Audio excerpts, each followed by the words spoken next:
Welcome to One Word a Day. I'm Sophie, your pilot into the universe of Chinese. Let's continue the second stanza of yesterday's goose poem. So yesterday we talked about how the goose started to sing and described the neck, the curvy neck, toward the sky, sing. Now it's more depiction of the goose behavior. 白毛浮绿水. So right away, two color imageries there.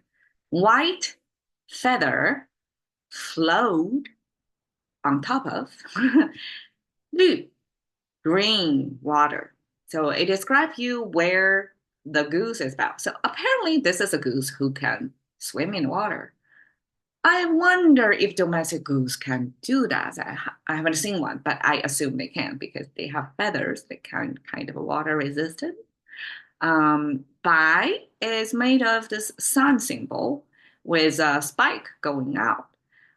The sun symbol is this enclosure. It's not even a sphere anymore. It's kind of changed in its shape. But originally, it's a sphere with one horizontal line means energy from the sphere. So energetic ball is a Chinese way to say the sun.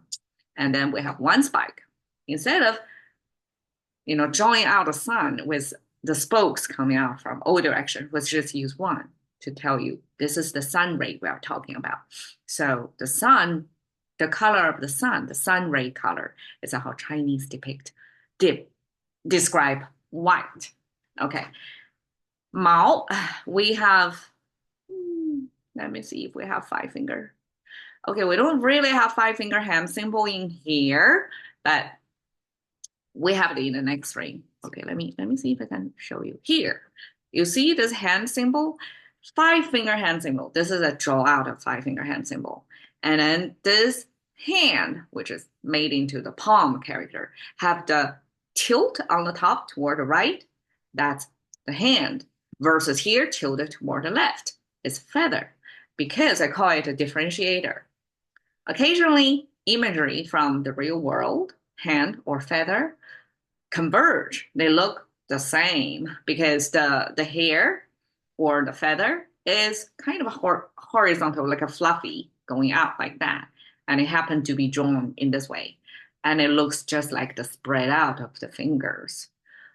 And so someone have to come up with this way to differentiate by adding this extra stroke on the top. So this thing is a differentiator. It doesn't reflect reality. There's no bend thing on this feather or a bend middle finger on the hand symbol. This is differentiator. Okay, float. We have water symbol. You see water on its own or water made into this character. Because float, to describe float, I have to say it's behavior in the environment of water. So water background here. This simply describe how the water flow in nature, right? It looks like a stream with some interrupted on the side. Now, the right side is a baby with hand on top of it. Baby is this big head with torso and two arms reaching up, pick me up position. Chinese simplify babies like that. And then we have a hand symbol. It's somebody else's hand. So if you have five finger hand symbol like that with the tilt toward the right, that's a full hand. We also have three finger hand symbol that reach from the bottom of the screen. That's your first person perspective. Basically, it's your hand doing something. But this is reach on top of the screen. It means somebody else's hand. Whose hand? It turned out, according to scholars, this is kind of hens or chickens. They are sitting on top of the egg, trying to get their baby out. So it's a hatching effort. And this hatching next to water. So your interaction with water as if you're hatching on top of water. That clicked just momentarily ago that I'm like, why? So you're floating means you're on top of water. You don't sink in there, right? So it's almost like you're sitting on top of water. it looks just like a hen sitting on top of the egg. They don't crush the egg. They don't sink into the egg, right? They are kind of floating on top of the egg. So that's the behavior. All right, 绿, we have this fabric or textile symbol, which is drapey at the bottom and then two spools of thread connected. So the whole thing icon is a thread or textile based. The whole character green depicts a textile color in ancient times. I would imagine ancient society, they have a limit color pigments they can choose from nature because everything used to be organic back then, right? So you have to have the type of either from mineral or from crushed bugs. However you want to dye your fabric into that green color, you have to have access to that natural material. And this is one of the accessible pigments in ancient Chinese society and made into our fabric. On the right side, I imagine that's the use of the character most often seen in that setting. What setting? I have no clue. Like I have no idea what this right part is. But it shows the application, the occurrence of that color of that fabric mostly occur in here. It looks almost like some hanging, a flag hanging somewhere, right? Okay. 白毛浮绿水 describes this goose is floating on top of the green water and contrasted with this white feather. 红掌拨清波. And just like that, previously we have two color characters. Here we have another two colors, red and clear. Well, clear is not exactly a color, but it describes the state of water that's not muddy. It's clear. You can see through. You can see the original color of the water by itself. Okay, 红掌拨清波, red palm, which is the invisible part of the goose, unless you see from an angle and in clear water, that you can see this red palm is paddling. I translate this as a propel because it came from shooting the arrow. So from the shooting the arrow, this motion to give you the force and therefore you have the momentum to move forward, applied, you can apply this palm paddling as well. Clear waves. So in that water where the white feather sitting on top of the green water, because the water is clear, you can see the red palm. It's paddling underneath. Isn't that cute? Okay, so 红 again, we use that as a type of color of the fabric. Probably ancient society, you don't really, because we don't really have print or colored print. You know, we don't have magazines back then. So how people see color, mostly likely they see it on fabrics. And the fabrics, the grain is used by this fabric symbol with the application of this color, kind of a flag thing, right? And here, the application becomes this. So, in my guess, imagination, the right side is two horizontal line connected with one vertical line is ancient craftsman's tool to make sure you make correct, exact right angles, cannot miss it, right? I would imagine it's like house making or woodwork, right? You have to make sure your house is perpendicular, sit up straight. And this is the tri-square, right? That's the term for it. Ancient tri-square thing. Why it becomes the color red?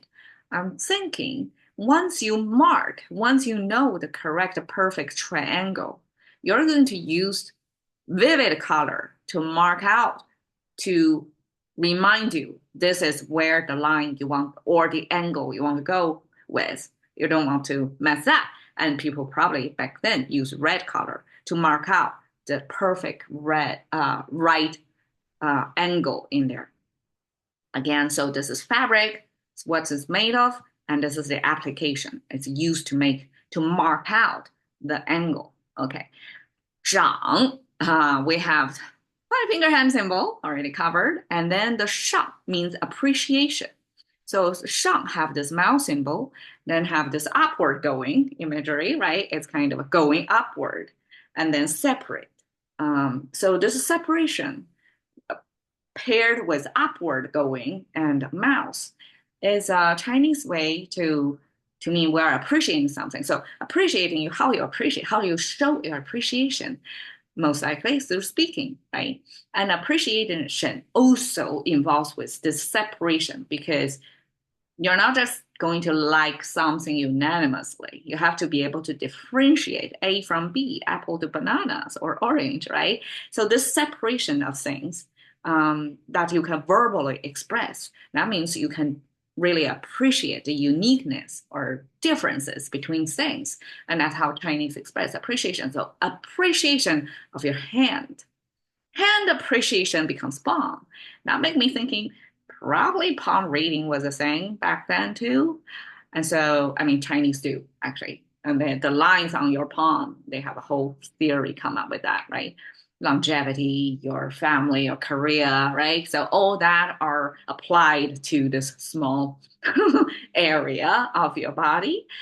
And the palm reading is appreciation of your hand. And because it's a palm reading, right? So it means it's the inside side of your hand, not this side. So, I mean, we don't, in language, we don't really have the word for this, right? We have palm, that means the inside of it. We don't really have a outside of the hand. So, I mean, humans really, we develop a language for the purpose of how we use it, how we operate in reality, right? So I guess palm to us is way more useful because we hold something in our palm. We cannot hold things in this way. We have to hold it in this way. Therefore, we have a word for the inside of the hand, not the outside. All right, so propel, again, five finger hand symbol. And then the rest of it is depicting the position of archery. When you're shooting an arrow out, you need to stand with these are two foot symbols, and this is a big toe, and then this whole cactus looking thing is this pinky toe, the rest of the toes, and this is your the sole of your foot. So this is the foot, the both of your feet standing side by side. I mean, I took archery class before. That's exactly how you have to stand sideways, right? And this is your shooting direction. And then you have your three finger hand symbol. So now we see both the five finger and the three finger hand symbol. And then you have this bow looking thing. And then you have this supposedly an arrow thing. So you're putting the arrow on, pull, and this is your position, your posture you're taking. And this is, so just like your fa means, the right side means fa, okay. Fa means the arrow shooting out moment, just like this. So the archery means you have that tension build up, right? And then you release. And so the arrow can get propelled forward. And just like that, when we apply it to hand, that means you're kind of plug something. Yeah, this is more like a plug screen. When you're plugging your string instrument, this is 拨, we use this character. And probably because it came from archery, and archery involves that string in the bow. That's something you're not only playing that, but you're kind of plugging it away, right? So we use that to mean plugging. But here, propel is just like the red palm is doing this paddle work. And this is force applied so that it can go forward, right? And this is similar to the arrow, like you provide a force and release it, and so that you can get propelled in space. Okay. 清波, again, we have water sign on left, very logical, right? Chinese give you the category. And now it gives you the specific, what about water here? Okay, so here is the color of water. When you see the color of water as is, as the color of water. That means it's pure water. You don't get mud in there. You don't see other like yellowish color in there. It's the color of water. So color of water is expressed by life symbol on the top and the mineral symbol on the bottom. So the mineral was ancient times pigment source. When you mine something out of the ground, so this is the opening of the earth with the mining entrance. And then you have one dot to mean the mineral underground. That's something you excavate from the earth. So this mining imagery eventually just means mineral. And then we have life symbol there, tree, right? Trident looking thing, tree. And then this first line is the ground, and then you have second line to mean you still have the root under the ground. So the whole thing is still alive. So mineral or pigment or color of life. Color of life. In Chinese, this color was used both to apply to vegetations on the land or the lives or the colors of water. So both water and land or mountain are applied the same color way. And because that's the color of life to Chinese aesthetic. So when you have the water show the color of life, that means it's clear. And this waves is expressed by the skin of water. How accurate it is. If water as a whole body, then the waves, the surface topography is the waves of the water. It's just like the skin of the water, right? If you look at the skin close up, zoom in view, it's not even, it's ripply, right? So the skin is expressed by the skinning process, which is this big elongated question mark looking thing is the dead body of your hunt. And then you have piece of skin taken off with, again, three-finger hand symbol. So the whole thing is somebody is working on, I mean, this is your hand. It's supposed to be your hand. You're going to taking the skin off that hunted dead animal in there. So that's how we express skin, which is skinning process. Red palm papel waves, 红掌拨清波.